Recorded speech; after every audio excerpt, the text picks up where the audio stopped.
How excited would you be if I told you that there was finally a board game that let you become the headmaster of your own independent university during the 15th century?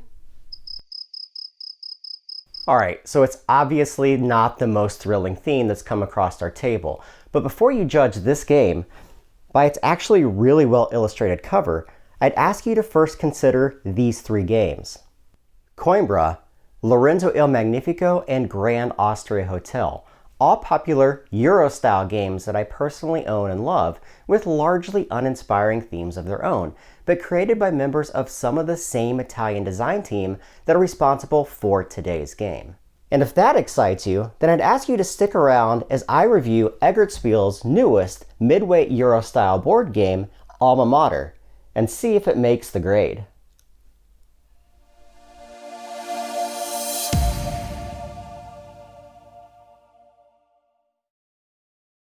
So if you follow our channel, then it's absolutely no secret to you that I'm a huge fan of Euro-style games, with some of my favorites falling directly into that genre. And like most people with hobbies, I get excited about certain things in life, like crazy cool Star Wars merchandise, those open world RPGs with lots of little dialogue choices, Disney vacations with my family, creating silly custom boxes for my color-coded Marvel heroes, and especially upcoming board games from some of my favorite designers. And when I heard that this extremely talented design team was set to release yet another board game, I literally jumped at the chance to get on board. And from the time that it arrived on my doorstep to this exact moment, I've done nothing but dedicate my time to playing this game over and over and over and over. So after several plays now, at all the different available player counts, I think I'm finally ready to talk about my personal experiences with the game. So Alma Mater is a 2 to 4 player worker placement game that has you building your own university in exactly 6 rounds. And although the game could quite literally be centered around just about any theme that you can imagine, it actually does a really good job at embracing this setting by including all the things that you would expect to associate with such a theme, including students that can be recruited to provide ongoing abilities, professors that can be hired and used as actions, chancellors that break up some of the fundamental rules of the game, and these crazy cool as hell looking textbooks that act as one of the game's 2 types of currencies. Each of the game's 6 rounds is broken into 3 phases. An action phase, which I'll explain here shortly, an administrative phase that mostly deals with cleaning up the game board and resetting the new turn order, and finally an income phase, where players can earn money for a few specific things that they have accomplished on their player board. But the core of the game is in fact this action phase, where the active player will have to make one of 2 decisions on their turn. Either to place one or more of their 4 starting masters onto a single location, immediately taking that location's action, or choosing to exhaust one of their hired professor cards to use their listed ability. And it's important to note here that locations in Alma Mater are never fully blocked and work similar to games like Energy Empire, where players are forced to place one more worker than what is currently placed on that location. This process of placing masters or using your professors is going to continue around the table until all the players have passed. Now there are 13 unique worker placement locations on the game board for a 4-player game, which becomes condensed down to just 10 spots for 2 to 3 players, which is actually played on the back side of that game board. And I'll come back around to that 2 to 3 player count a little bit later, because it presents a very important aspect that I don't want to gloss over. These locations, however, provide a number of core tasks that players will want to consider, from gaining new students that provide abilities, income, or even in-game victory points, to locations that provide money, textbooks, or even the ability to hire new professors into their tableau. And all of these locations function like any other typical worker placement game that you've played a dozen times before. So you may be asking yourself, okay, Jeremy, I don't see the hook here. And you'd mostly be right, except for a couple key things that I'm about to mention, and one of the main reasons why I've currently been having so much fun with this game. You see, the unique thing going on here is that the game's entire economy is player controlled, and your ability to control it solely depends on the way you optimize your supply of textbooks and enforce that upon the other players at the table through indirect conflict. In a nutshell, each player has some degree of access to purchasing all 5 of the different types of textbooks through different worker placement locations on the board, and will collect them at various times, placing them into their supply next to their player board so they can later be used to pay for a variety of location costs. The black, blue, green, and red textbooks are all player-owned, with the yellow dictionaries being the only non-player controlled color and used specifically to pay for certain types of costs on the board. In short, if I am the blue player, then the blue textbooks are what I can directly purchase into my supply or onto my bookshelf, and the one color that I have the greatest access to throughout the entire game. This feature is incredibly important to understanding how this game works and what makes it so different than other games that I've mentioned before.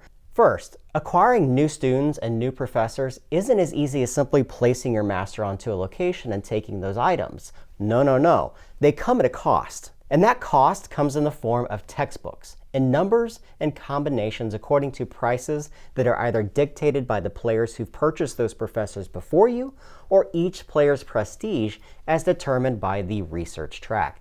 For example, if I want to buy this professor here, I'd have to spend $6, 3 of one color of textbook, 2 of a different color, and 1 more of yet a third different color, setting the now permanent cost for everyone else at the table to have to follow if they want to hire that same professor. And by using my colored blue textbooks as the most expensive of the 3, I'm now forcing players to consider buying blue textbooks from my bookshelf, giving money directly to me in order to do so.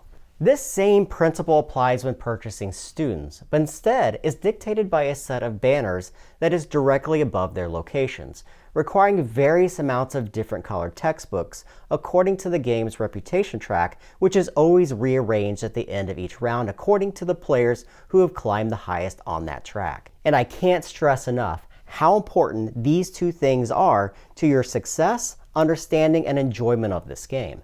Alma Mater has a lot of indirect conflict, where you can totally mess with people in non-confrontational ways. It's also not one of those games where you're going to be able to fill your entire board with students, or grab more than just a small handful of professors, or climb to the top of the research track without giving up the opportunity to do something else. You have just 4 masters in the game, with the ability to collect just a maximum of 2 more, meaning that how you optimize your engine is just as important to how you control the game's economy and your own sources of income. And like most games from this particular design team, points can quite literally be scored from everywhere for every action that you take in the game, with a good mixture of both points scored during the game to a laundry list of scoring options at the end of the game for all the things that you've been able to accomplish. And in addition to all the things that I've previously mentioned, there's actually quite a few other things that I need to tack onto this list. First, the game plays well at all the different player counts, and despite having a 2-player variant that's required in order to keep the game's economy functioning properly, it's handled incredibly well and is almost completely transparent. And in fact, maybe because of either the people that I've played with or the more condensed and tighter board spaces, I've actually grown to prefer the 2 to 3 player side of that board. Second, the games that I've played have all been incredibly fast, mainly because the mechanisms here are so easy to teach and learn, with most of my 2-player games taking just around 45 minutes to complete. Third, and probably the most significant thing here, is the amount of variability that Alma Mater provides right out of the box. And since most people will probably want to know because of the obvious artistic similarities to Coimbra, I think it's fine for me to address my preferences between the 2. And that would be that although I really do enjoy and still own Coimbra, I think it suffers heavily from repeated plays because you've seen everything possible just after a few games. Alma Mater addresses that by providing numerous sets of components that will be randomly used each game, ensuring that you won't see the same exact combinations of professors, objectives, chancellors, or research track combinations for a long time. Now, I know I've been going on and on about all the things I like. The game is not without its faults either, and those for me fall mostly into its aesthetics, with numerous sets of repeated art for its different students and professors, and an overall lack of additional cards for its chancellors, which forces players to constantly have to look at the board instead of their tableau for what those chancellors do.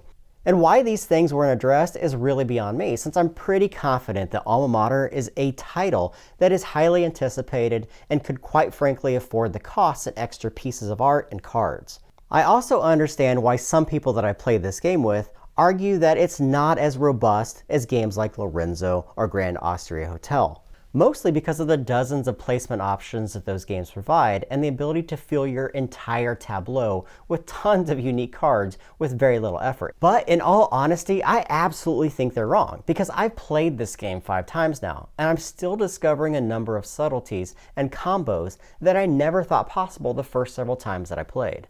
All in all, I really enjoy Alma Mater, much more so than I do Coimbra, and probably equally as much as I do Lorenzo and Grand Austria Hotel. As long as you know, going into it, that it's a game that favors optimization more than it does maximization, and that you simply cannot do all the things that you would want to accomplish, then I think there's something here for you to enjoy. And probably the best thing that I can say about it is that this is truly a unique experience unto itself, and that its use of a player-controlled textbook economy is clearly both clever and satisfying, especially once you start to uncover some of the game's more subtle nuances. So, are you excited for Alma Mater? Have you had the chance to play it yet? Do you agree or do you disagree with my review? Let us know in the comments below, and always, thanks for watching. Hey everyone, if you enjoyed this video, please consider dinging the bell below. That's going to notify you of all the new videos that are uploaded to our channel. Give us a big ol' thumbs up, subscribe, and as always, you consider watching all of our other videos on the channel, one of which is right here to my left.